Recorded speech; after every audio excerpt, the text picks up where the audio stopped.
1948 में जम्मू कश्मीर यूनिवर्सिटी की बुनियाद डाली गई। यहाँ कश्मीर और जम्मू यूनिवर्सिटी एक्ट 1969 के तहत जम्मू यूनिवर्सिटी अलग और कश्मीर यूनिवर्सिटी अलग कर दी गई, यानी कश्मीर के लिए मखसूस कश्मीर यूनिवर्सिटी जो हजरतबल में वाक़ है, और इसी तरह से जम्मू के लिए अलग जम्मू यूनिवर्सिटी का नफाज अमल में लाया गया। काम करते गए, लेकिन रफ्ता रफ्ता जब तालीम आम हुई तो ये ज़रूरत महसूस हुई कि आला तालीम ऐसे स्टूडेंट्स तक फराहम करने के लिए कुछ और यूनिवर्सिटीज़ यहाँ होनी चाहिए। तो इसी तरह की कई यूनिवर्सिटीज़ यहाँ उनका वजूद अमल में लाया गया। लेकिन 8 अक्टूबर 2022 को Jammu Kashmir administrative council LG Manoj Sinha की सरबराही में एक बिल प्रपोज करती है, पब्लिक यूनिवर्सिटीज़ बिल 2022 के नाम से। तो उसमें क्या चेंज हमें आने वाले वक्त में देखने को मिल सकती है, इस ताल्लुक़ से तफसीलन आपने देखा होगा जो कश्मीर लाइफ का जो इस वीक का इशू रहा, उसमें हमारे यहाँ के काबिल सहाफ़ी यावर हुसैन जो इस वक्त हमारे साथ मौजूद हैं, इन्होंने रीमॉडलिंग यूनिवर्सिटीज़ के नाम से उसमें तरतीब से लिखा है। तो हम इस ताल्लुक़ से तफसीलन इन्हीं से मालूमात हासिल करेंगे। थैंक यू सो मच हमें ज्वाइन करने के लिए। Thank you. सबसे पहला और बुनियादी सवाल वो यही है कि हम सब समझना चाहते हैं ये बिल है क्या, इसमें क्या प्रपोज किया गया है। देखिए, जो 1969 का यहाँ इनवोक बिल है, जो भी इनफोर्स है यहाँ का 1969 यूनिवर्सिटीज़ बिल, उसमें तरमीम की गई, जैसा आपने बताया कि एडमिनिस्ट्रेटिव काउंसिल ने किया है under lieutenant governor Manoj Sinha ji. तो ये जो नया बिल है, इसमें जो चेंजेस आए हैं वो बेसिकली फिनेंशियल ऑटोनॉमी जो यूनिवर्सिटीज़ की रहती है उस हवाले से आए हैं। साथ साथ जो एडमिनिस्ट्रेटिव सेटअप यहाँ सारी पब्लिक यूनिवर्सिटीज़ का है, चाहे वो जम्मू की हो, कश्मीर की हो या रजौरी पुंछ की हो, पीर पंजाल की हो, उन सब में ये एक्ट लाया गया। और इनका जो एडमिनिस्ट्रेटिव सेटअप रहेगा इन यूनिवर्सिटीज़ का, आने वाले दिनों में जब ये एक्ट बनता है, जब इसको पार्लियामेंट में डिबेट इस पे किया जाएगा और फिर फाइनली जब ये पास होता है, तो एडमिनिस्ट्रेटिव कंट्रोल यूनिवर्सिटी से निकल के जम्मू एंड कश्मीर एडमिनिस्ट्रेशन के पास चला जाएगा। वैसे जो फाइनेंशियल ऑटोनॉमी की मैंने आपको बात बताई कि जो फाइनेंशियल ऑटोनॉमी अभी तक यूनिवर्सिटी खुद देखती थी, वाइस चांसलर के पास बहुत सारे पावर्स, स्वीपिंग पावर्स रहते थे उनके पास, और जो जम्मू एंड कश्मीर एडमिनिस्ट्रेशन है उनका इसमें से कम रहता था। तो जो फाइनेंशियल ऑटोनॉमी है उसमें अब जम्मू एंड कश्मीर एडमिनिस्ट्रेशन का ज़्यादा से रहेगा। और अगर यूनिवर्सिटी को कोई भी फंड्स कहीं एलोकेट करने होंगे या कोई भी पैसा खर्च ना होगा, अगर हम आम जुबान में बात करें, तो उसमें एडमिनिस्ट्रेटिव अप्रूवल की बहुत ज़्यादा ज़रूरत रहेगी, हर मामले में रहेगी। Even if they have to spend a penny, अगर एक पैसा भी खर्चना है तो कमिश्नर सेक्रेटरी जो फाइनेंस डिपार्टमेंट के जम्मू एंड कश्मीर गवर्नमेंट के होंगे, अब ये वो सब कुछ वो देखेंगे। तो जहाँ तक तफसीलन इसकी बात है कि क्या क्या चेंजेस हुए हैं, क्या क्या प्रपोज हुआ है, तो पहले जो फाइनेंशियल ऑटोनॉमी का हवाला है, फाइनेंशियल ऑटोनॉमी में इस बिल ने प्रपोज किया है फाइनेंस एंड ऑडिट कमेटी। एक फाइनेंस एंड ऑडिट कमेटी बनेगी जिसके चेयरपर्सन कमिश्नर सेक्रेटरी फाइनेंस हुआ करेंगे। उनके साथ 2 मेंबर रहेंगे उसमें, जो यूनिवर्सिटी के रजिस्ट्रार होंगे, और साथ साथ में एक नया पोस्ट क्रिएट किया जाएगा हर यूनिवर्सिटी में जो फाइनेंस ऑफिसर का रहेगा। तो ये जो फाइनेंस ऑफिसर है, हमको समझना पड़ेगा, इस बिल के हिसाब से फाइनेंस ऑफिसर डिप्यूट करेगी जम्मू एंड कश्मीर गवर्नमेंट, और वो उनको यूनिवर्सिटी में रखेगी as their person there, as their officer there. वो पूरे फाइनेंसेस देखेंगे, और ये commissioner secretary finance, registrar plus finance officer, ये फाइनेंस एंड ऑडिट कमेटी में पूरे फाइनेंसेस हर यूनिवर्सिटी के देखेंगे। तो जो वाइस चांसलर हुआ करते थे कि वो सारे फाइनेंसेस के हेड रहते थे, वो फाइनेंशियल पावर्स उनके पास रहते थे, वो इस कमेटी के सिर्फ को चेयरपर्सन होंगे। और यहाँ पे हमको एक और चीज़ भी समझना इंपॉर्टेंट है कि जो अब रजिस्ट्रार यूनिवर्सिटीज़ के होंगे, क्योंकि रजिस्ट्रार भी इस फाइनेंस एंड ऑडिट कमेटी के मेंबर रहेंगे, तो जो रजिस्ट्रार होंगे, अभी तक रजिस्ट्रार का क्या एक सिस्टम था उनको लाने का, यूनिवर्सिटी में अपॉइंट करने का, वो ये रहता था कि जो भी रेस्पेक्टिव वाइस चांसलर है, वाइस चांसलर एक कमेटी बनाते थे, उसके तहत कुछ लोगों में की सिलेक्शन होती थी, उनमें से एक को रजिस्ट्रार बनाया जाता था जो एडमिनिस्ट्रेशन देखते थे। लेकिन अब जो रजिस्ट्रार नए होंगे हर यूनिवर्सिटी में, वो भी डेप्यूटेड होंगे होंगे from Jammu and Kashmir administration. अच्छा। तो आने वाले दिनों में हम ये भी देख सकते हैं कि कोई IAS या KS ऑफिसर जो ब्यूरोक्रेसी से होंगे वो अब रजिस्ट्रार होंगे यूनिवर्सिटी के। और यही 3 लोग जो तीनों जम्मू एंड कश्मीर गवर्नमेंट से आएंगे, एक तो मैंने आपको कहा कि कमिश्नर सेक्रेटरी फाइनेंस, वो तो ऑलरेडी IAS ऑफिसर होंगे। उसके साथ में जो रजिस्ट्रार है वो भी JNK गवर्नमेंट के होंगे, और साथ में ये जो फाइनेंस ऑफिसर है ये भी डेप्यूटेशन पे होंगे JNK गवर्नमेंट के। तो पूरा जो फाइनेंशियल पार्ट है, फाइनेंशियल ऑटोनॉमी और सारे फाइनेंस हर यूनिवर्सिटी के, वो अब यही कमेटी देखेगी जिसमें 3 member Jammu and Kashmir administration के होंगे, और VC जो किसी भी यूनिवर्सिटी के हैं वो सिर्फ को चेयरपर्सन होंगे। ओके, फाइनेंशियल पार्ट हमने डिस्कस कर दिया कि इसमें क्या चेंज लाई जा सकती है आने वाले दिनों में अगर ये बिल पास होता है। इसके अलावा जब रजिस्ट्रार को चूज़ करने की बात होती थी, सिलेक्शन कमेटी के साथ साथ यूनिवर्सिटी काउंसिल इकट्ठे डिसाइड कर लेते थे। वाइस चांसलर को इसी तरह से 3 नाम सिलेक्शन कमेटी सजेस्ट करती थी, उसके बाद चांसलर देख लेता था कि कौन इसमें से लायक है। उनका क्या मामला रहेगा, वाइस चांसलर का क्या मामला रहेगा? देखिए, वाइस चांसलर का जो अपना पावर है वो भी कर्टेल हो गया है काफ़ी हद तक, क्योंकि ये जो रजिस्ट्रार हैं, अभी तक जैसा आपने बताया कि एक कमेटी बनती थी, उसमें से नाम प्रपोज होते थे तो चांसलर चूज करते थे। लेकिन अब जैसे हम देखते हैं कि जैसे भी किसी डिपार्टमेंट में हम डायरेक्टर भेजते हैं या कमिश्नर सेक्रेटरी भेजते हैं, जो बाकी दफ्तर है, सारे जो एडमिनिस्ट्रेटिव डिपार्टमेंट्स है गवर्नमेंट के, उनमें हर दिन हम देखते हैं कि ट्रांसफर्स आए दिन होती रहती हैं। कभी कोई सेक्रेटरी चेंज होता है, कभी डायरेक्टर चेंज होता है। तो वैसे ही अब हम आने वाले दिनों में देखेंगे कि जो रजिस्ट्रार है उनकी सीधे ट्रांसफर्स होती होंगी। कभी एक अफसर जम्मू एंड कश्मीर एडमिनिस्ट्रेशन का रजिस्ट्रार किसी यूनिवर्सिटी का रहेगा, फिर उनका तबादला हो जाएगा और उनकी जगह दूसरा आएगा, जैसे आम डिपार्टमेंट्स में होता है। तो ये जो सिलेक्शन प्रोसेस था, जिसको VC बेसिकली नाम लाते थे, फिर चांसलर का सिर्फ एक नॉमिनल रोल रहता था, जो रिकमेंडेशन VC की होती थी उस पे वो दस्तखत करके उनका नाम अप्रूव कर लेते थे। लेकिन अब वैसा नहीं होगा, अब सीधे नॉर्मल ट्रांसफर होगी किसी भी ऑफिसर की, और वो जाके रजिस्ट्रार की पोजीशन पे बैठेंगे। और रजिस्ट्रार का एक बहुत इंपॉर्टेंट रोल है हर यूनिवर्सिटी में। एक बहुत VC के बाद कुछ ही पोस्ट रहते हैं जो बहुत इंपॉर्टेंट होते हैं यूनिवर्सिटी में, उनमें सबसे ज़्यादा इंपॉर्टेंट रजिस्ट्रार का रोल है। तो रजिस्ट्रार पूरी एडमिनिस्ट्रेशन देखते हैं, नॉन टीचिंग को छोड़ के जितनी लोअर रंग एडमिनिस्ट्रेशन है, जिसमें आपके डिप्टी रजिस्ट्रार, असिस्टेंट रजिस्ट्रार, उनके नीचे जितना आपका नॉन टीचिंग स्टाफ है, उनको चलाने वाले और उनको मॉनिटर करने वाले और उनकी ड्यूटीज को देखने वाले, यूनिवर्सिटी को बेसिकली स्टाफ के जरिए चलाने वाले, वो सारा रोल रजिस्ट्रार का रहता है। अब उसमें क्या चेंज किया गया है? पहले एक क्लॉज हुआ करता था 1969 की बिल जो थी, जो एक्ट था 1969 का, universities act Jammu and Kashmir में, उसमें था कि रजिस्ट्रार को प्रायर अप्रूवल चाहिए होगा वाइस चांसलर का, while dealing with all these people। अगर इनका कोई भी मामला है, कोई एक्शन लेना है, कोई ड्यूटी देनी है, कोई काम कराना है, तो प्रायर अप्रूवल पहले रजिस्ट्रार के पास होना चाहिए था। He had to seek that prior approval। अब वो खत्म हो गया।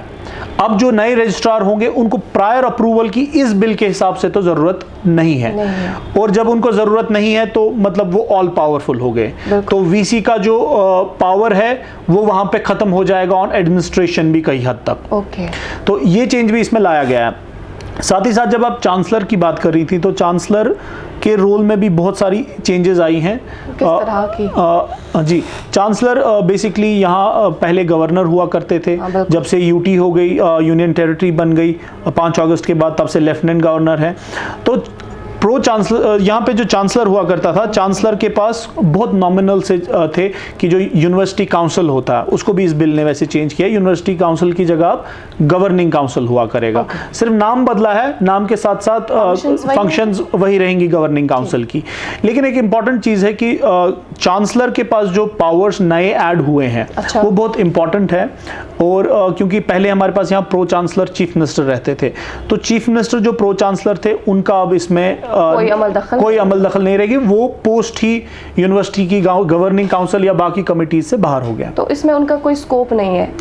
इसमें उनका अभी इस बिल के हिसाब से तो कोई स्कोप नहीं है। आने वाले टाइम्स में जब सरकार यहाँ बनेगी, इलेक्टेड गवर्नमेंट, हो सकता है तब अमेंडमेंट हो, या हो सकता है जब ये एक्ट बने तो प्रो चांसलर को बीच में लाया जाए। बट प्रो चांसलर जब बाहर हो गए तो जो प्रो चांसलर के सारे पावर्स थे, जैसे कि मैं आपको बताता चलूं कि अगर प्रो चांसलर पहले कोई इंक्वायरी इनिशिएट कर सकता था यूनिवर्सिटी में। Okay. तो वो पावर अब प्रो चांसलर से चला गया मतलब चांसलर के पास, जो लेफ्टिनेंट गवर्नर रहेंगे। अच्छा। तो प्रो चांसलर खत्म हो गए, वो सारे पावर शिफ्ट हो गए टुवर्ड्स चांसलर। चांसलर का एक और इम्पॉर्टेंट जो रोल इसमें ऐड हुआ है, जो पावर ऐड हुआ है, वो एमिनेंट कुछ स्कॉलर्स या कुछ एमिनेंट एकेडमिशियंस को पहले वाइस चांसलर सेलेक्ट करते थे, प्रोफेसर या विजिटिंग प्रोफेसर के तौर पे यूनिवर्सिटी में लाने के लिए। तो वो 6 महीने का एक रहता था, उसके बाद उनका एक्सटेंशन दे सकते थे वाइस चांसलर। वो पावर बिल्कुल वाइस चांसलर से ले लिया गया है इस बिल के तहत, और वो चांसलर को दे दिया गया है। अब चांसलर ही सेलेक्ट करेंगे उन एमिनेंट लोगों को, और फॉर अ 1 ईयर टर्म। तो ये जो शिफ्टिंग है, ये जो बैलेंस टिल्ट हुआ है टुवर्ड्स चांसलर, वो इस बिल में अभी साफ साफ दिखता है कि chancellor would have more power. साथ ही साथ में चांसलर का एक और इंपॉर्टेंट पावर जो इसमें ऐड हुआ है, वो ये है कि अगर चांसलर को कहीं पे भी लगता है कि somebody is acting against the interest of the state, security of the state, कोई भी एम्प्लॉय, तो उनको वो सैक कर सकते हैं। साथ साथ में इसमें एक इंपॉर्टेंट क्लॉज है कि अगर कोई पेंशनर भी ऐसी एक्टिविटी में मुलविस पाया जाता है, तो चांसलर उनकी पेंशन भी बंद करा सकते हैं। तो चांसलर के पास अपॉइंटमेंट पावर्स भी चले गए, जो मैंने आपको बताया कि प्रोफेसर्स के हवाले से उनके पास इंक्वायरी के पावर्स भी चले गए, जो पहले प्रो चांसलर के पास होते थे। और साथ साथ में जो मैंने आपको लास्ट में बताया कि वो किसी को सैक कर सकते हैं, या किसी पेंशनर की पेंशन भी रुकवा सकते हैं कि अगर उनको लगता है। तो इवन इफ ही होल्ड्स कि अगर उनको लगता है कि इसमें इंक्वायरी की जरूरत नहीं है इस केस में। इसमें एक इंपॉर्टेंट एडिशन और डिलीशन हुआ है। अच्छा। डिलीशन हुआ है, जैसा मैंने आपको बताया कि प्रो चांसलर और जो भी फॉर्मर या पहले एजुकेशन मिनिस्टर हुआ करते थे, जो अब आने वाले दिनों में एजुकेशन मिनिस्टर होंगे जम्मू एंड कश्मीर के, उनको भी गवर्निंग काउंसिल से बाहर कर दिया जी। अभी इस बिल में उनका नाम नहीं है, मे बी ऐड किया जाए। लेकिन इसमें एक इंपॉर्टेंट एडिशन हुआ है गवर्निंग काउंसिल में चीफ सेक्रेटरी के पोस्ट का। अच्छा। अभी तक जो 1969 का एक्ट था, उसमें chief secretary had nothing to do with university affairs, any university in Jammu and Kashmir. लेकिन अब जो है चीफ सेक्रेटरी वो पार्ट रहेंगे गवर्निंग काउंसिल का। तो एक और मेंबर, जैसा मैंने आपको स्टार्टिंग में बताया कि ये जो एडमिनिस्ट्रेटिव सेटअप है, जो ब्यूरोक्रेसी है, उनका जो अब कंट्रोल रहेगा ओवर यूनिवर्सिटी अफेयर्स, चाहे वो कोई भी यूनिवर्सिटी हो, वो ज्यादा रहेगा। तो chief secretary would be a part of these universities, उनकी गवर्निंग काउंसिल का। तो साथ साथ में हमने देखा कि जो चीफ मिनिस्टर है और ये है एजुकेशन मिनिस्टर, वो नहीं, उनका अमल दखल नहीं रहेगा। जहाँ तक ट्रस्ट रन यूनिवर्सिटीज़ की बात है, जो जैसे हमारे यहाँ श्री माता वैष्णो देवी यूनिवर्सिटी है कटरा में, उसके साथ साथ हमारी पीर पंजाल में बाबा गुलाम शाह बादशाह यूनिवर्सिटी, जिसका आपने जिक्र किया, और साथ साथ में यहाँ पे Islamic university of science and technology जो अवंतीपुरा में है। तो ये बेसिकली ट्रस्ट रन यूनिवर्सिटीज़ थी। तो गवर्नमेंट ने इनके हवाले से क्या किया, ये जो गवर्निंग काउंसिल हुआ करता था, गवर्निंग काउंसिल में बेसिकली कुछ मेंबर्स पहले आते थे, मतलब जो इन 3 यूनिवर्सिटीज़ को छोड़ के बाकी यूनिवर्सिटीज़ पब्लिक यूनिवर्सिटीज़, उनमें 2 मेंबर्स नॉमिनेट होते हैं। तो वो नॉमिनेशन होता है from popular academicians, eminent academicians, professors जो बहुत अच्छे हैं, reputed from anywhere in the world, तो उनको लिया जाएगा। लेकिन जो जहां तक इन 3 यूनिवर्सिटीज़ का ये है जी, इनका ताल्लुक है इस बिल के हवाले से। ये बिल कह रही है कि जो श्री माता वैष्णो देवी यूनिवर्सिटी है कटरा में, उसके जो ये 2 मेंबर्स होंगे, ये बेसिकली श्राइन बोर्ड के जो चीफ एग्जीक्यूटिव ऑफिसर है वो नॉमिनेट करेंगे। अच्छा। और जब अब बाबा गुलाम शाह बादशाह यूनिवर्सिटी और Islamic university of science and technology की बात आती है, तो वहाँ पे ये बिल कहती है कि उनके जो ये 2 मेंबर्स होंगे, ये बेसिकली जो वक्फ बोर्ड है, जो वक्फ बोर्ड है, तो वो नॉमिनेट करेंगे इन 2 मेंबर्स को, उन 2 मेंबर्स को वो नॉमिनेट करेंगे। तो मतलब they would not come from the eminent, और जो पहले सिस्टम या जो बाकी यूनिवर्सिटीज में सिस्टम है उनमें से वो नहीं आएंगे फ्रॉम। हाँ, ये अब बेसिकली वक्फ बोर्ड ही इनको अपॉइंट करेगा। तो बेसिकली जो बाबा गुलाम शाह बादशाह यूनिवर्सिटी और जो ये है Islamic university of science and technology, इनका जो वक्फ का पास्ट रहा है, जो क्लेम किया जा रहा है, जो गवर्नमेंट बोल रही है कि हमारे औकाफ के पैसे से ही ये बेसिकली ये यूनिवर्सिटीज़ बनाई गई, इनकी बुनियाद वहीं से शुरू हुई है, मतलब डाली गई है उसी पे।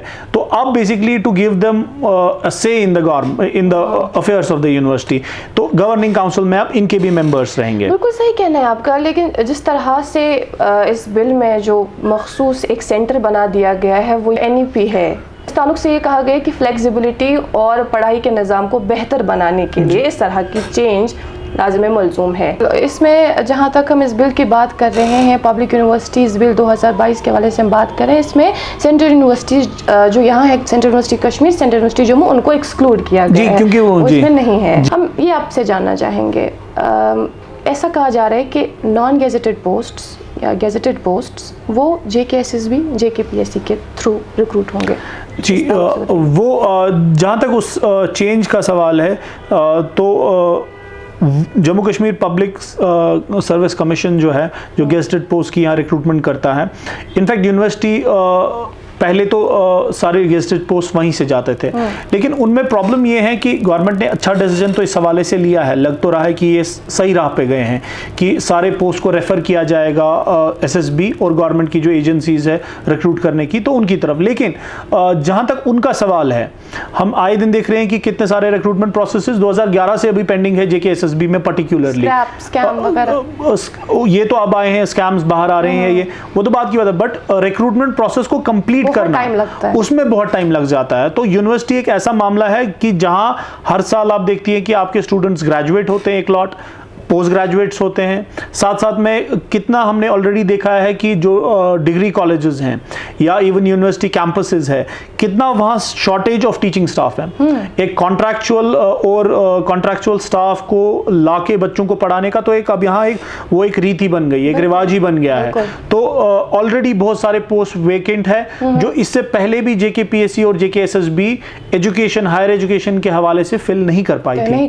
तो ये देना कि इनके हाथ में हम ये दे देंगे और ये रिक्रूटमेंट करेंगे, वो ठीक है, लेकिन कहीं ना कहीं Jammu Kashmir public service commission और SSB को ठीक करने की तो सरकार को अलग से जरूरत है। तो ये decision in the right direction है, लेकिन उनके ऑलरेडी इतना बर्डन है उन पे कि पता नहीं वो कब तक वो फिल हो पाएंगे, तो वो इम्पोर्टेंट है। कहीं ना कहीं जिस तरह से आपने इस बिल के हवाले से हमें एक मालूमात दी, ऐसा लग रहा है कि जैसे ये कोई यूनिवर्सिटी की बात नहीं हो रही, किसी डिपार्टमेंट की बात हो रही है, जिसमें आपने फाइनेंशियल एस्पेक्ट के हवाले से भी बताया कि किस तरह से वहाँ चेंज लाई जा सकती है, एडमिनिस्ट्रेटिव पार्ट के हवाले से बताया कि किस तरह से वहाँ से चेंज आ सकती है। अब हम ज़रा तालीमी निज़ाम के हवाले से अगर बात करें, मेरे ख्याल से वो बेहतर है, क्योंकि इनका जो असल मकसद है वो यही है कि आला तालीम स्टूडेंट्स को फराहम करना। एकेडमिक्स को लेके उतनी चेंजेस नहीं है, रादर देन गवर्नमेंट ने ज़्यादा फोकस, मैंने आपको जो बताया, एडमिनिस्ट्रेटिव और फाइनेंशियल पार्ट पे किया है। लेकिन देखिए, जहाँ तक जब हम फाइनेंशियल ऑटोनॉमी की बात करते हैं, जब फाइनेंशियल ऑटोनॉमी किसी यूनिवर्सिटी की कर्टेल हो जाए दुनिया में कहीं पे भी, तो जो एकेडमिक ऑटोनॉमी है वो ऑटोमेटिकली कम हो जाती है, क्योंकि जहाँ पे आप प्रपोज कर सकते हैं कि मैं इतना पैसा उठा के किसी डिपार्टमेंट में या किसी शोबे में, एजुकेशन के किसी शोबे में, चाहे वो साइंस से जुड़ा हो, सोशल साइंस से जुड़ा हो, तो एक वाइस चांसलर को पता होती है कि मेरे को ये पैसा यहाँ पे ज़रूरत है, this infrastructure needs to come in, या मैं ये चीज़ इसमें नहीं चाहता हूँ, या मैं कहीं पे और कोई कैंपस बनाऊँ, या मैं कहीं पे टीचर्स को एंगेज करूँ, या मैं बाहर से किसी डेलीगेशन को बुलाऊं, या मैं कहीं पिच करूं इस चीज के लिए कि हमको फंडिंग करिए, हम यहाँ पे ये बनाना चाहते हैं। तो बहुत सारे मामलात होते हैं। तो जब वाइस चांसलर के पास ये पावर रहेगा ही नहीं फाइनेंशियल ऑटोनॉमी का, कि उनके पास पैसे का वो मतलब फाइनेंस का वो पार्ट रहेगा ही नहीं, तो वो कैसे प्लान कर सकते हैं ऑन देयर ओन। इसलिए फाइनेंशियल ऑटोनॉमी इसलिए इंपॉर्टेंट है कि अगर कहीं पे पैसा ज़रूरत हो तो वहाँ पे वो लगा दिया और उसको खड़ा कर दिया। लेकिन अब जब फाइनेंशियल ऑटोनॉमी नहीं है, अब उनको पहले एक ग्रुप ऑफ पीपल को कन्विंस करना पड़ेगा कि हमको ये पैसा एकेडमिक्स के हवाले से ज़रूरत है, इसकी हमको ज़रूरत है, और तब जाके वो पैसा जब रिलीज होगा तब जाके वो चीज़ बनेगी। तो जब आपकी फाइनेंशियल ऑटोनॉमी ख़त्म हो जाती है तो आपकी एकेडमिक ऑटोनॉमी खुद ही ख़त्म हो जाती है। तो जहाँ तक आप तालीम की बात कर रही थी, तो तालीम पे इसका असर डायरेक्टली तो नहीं पड़ेगा, बट इनडायरेक्टली बहुत ज़्यादा पड़ेगा। नए नए फील्ड्स डेवलप हो रहे हैं, पर्टिकुलरली अब जो नया इंडस्ट्रियल रेवोल्यूशन है, तो उस हवाले से जो जो नए कोर्सेज होने चाहिए थे, तो शायद उनको यहाँ शुरू होने में टाइम लग जाए, या ये भी हो सकता है कि वो फास्ट ट्रैक पे हो जाए। खैर, देखने वाली बात तो यही होगी कि आने वाले वक्त में हमें देखना होगा अगर ये बिल इस तरह से पास की जाती है और एक्ट के रूप में सामने आती है तो उससे किस तरह के चेंज हमें देखने को मिलेंगे। लेकिन मुझे क्यूरियोसिटी का एलिमेंट था, मेरे जहन में ये था कि मैं आपसे पूछूं क्यों, लेकिन क्यों को मैं बरकरार ही रखती हूँ। मेरे ख्याल से आप उस ताल्लुक से दूसरी एक कॉपी हमारे सामने ज़रूर रखेंगे जिसमें शायद इसका जिक्र ज़रूर होगा कि क्यों इस तरह से चेंज लाई जा रही है। Thank you so much Yavar, thank you.